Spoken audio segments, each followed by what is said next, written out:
In the year 261 BC, that's 62 years after Alexander the Great died in Babylon, and 210 years before Cleopatra was born in Egypt, northern India was ruled by the mighty Maurya Empire.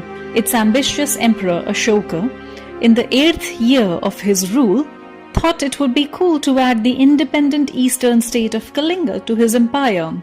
So he waged a bloody battle on the teeny tiny Kalinga so he could get control of the eastern trade routes, which were crucial to the Mauryan economy. The result of the war? A bloodied battlefield of thousands upon thousands of dead men.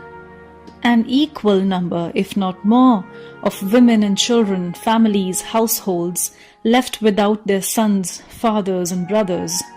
Thankfully, for once in the history of India, and perhaps the world, and even mankind, a privileged highborn who'd always had it easy actually felt bad about the misery he had caused on so many poor families in his personal search for his vain territory and his vain glory. So here was Ashoka, the mightiest king, sunk deep in sorrow and regret at the pain he had caused. An ironic turn of events, if you ask me, as his name Ashoka actually means without sorrow. This deep remorse at winning the Kalinga war became the key moment of Ashoka's life. Ashoka entirely gave up violence after this war and never fought another war to conquer territory, which is very admirable. Of course, he maintained armies to defend his territory. Not doing that would have been really dumb, which Ashoka was not. But it was clear that he needed another way to conquer, not with weapons, but this time with peace. But was that possible in a time when violence wasn't a choice for survival but a necessity? Yeah, pre-medieval India wasn't all peaceful Hindu farmers going to temples and enjoying familial bliss.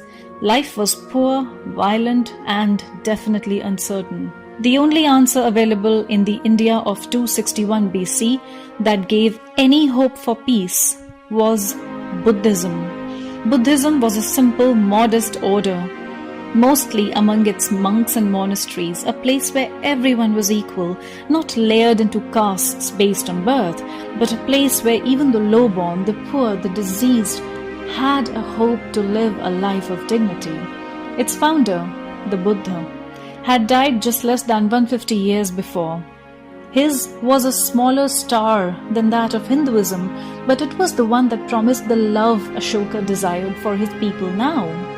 When Buddha had died, his mortal remains were divided and distributed among the 8 kingdoms where Buddha had lived during his lifetime, and each kingdom had erected a stupa to keep his remains.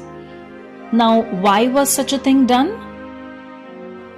Well, the remains of Buddha were believed to be his living energy, his very presence, and therefore they were extremely precious to his followers.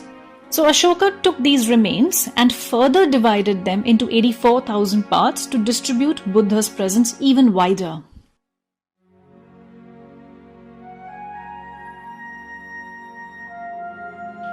And so he buried Buddha's remains under mounds of mud and placed a chhatra on them, which was a practice to honor the revered.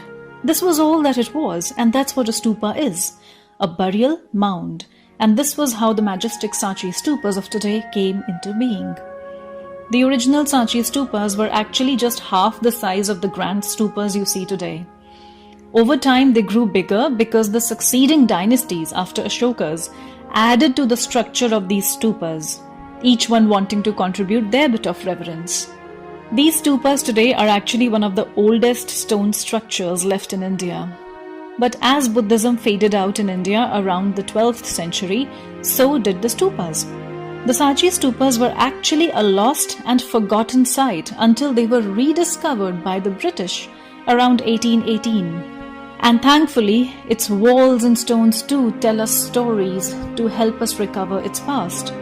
Especially the doorways on each side of the main stupa depicting scenes from the life and times of Buddha and Ashoka. Interestingly, there's no Buddha on these because he had forbidden any physical representation of him, because then people would start idol worship of him. Here on the northern gateway, the first horizontal scene shows Buddhist monks standing in reverence to the Buddha. The second scene below shows the Great Departure, where the Buddha leaves his father's palace.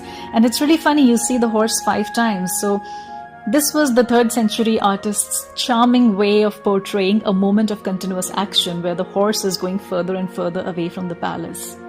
The southern gateway shows an image of the stupa of Ramagrama near Lumbini, and this was one of the only stupas with the original relics of Buddha which Ashoka did not open. The western gateway shows scenes of Buddha's first sermon and his enlightenment. These stories, carved into stone by the nameless artists, gave birth to the modern Jataka tales, a tradition of storytelling which is still continued today.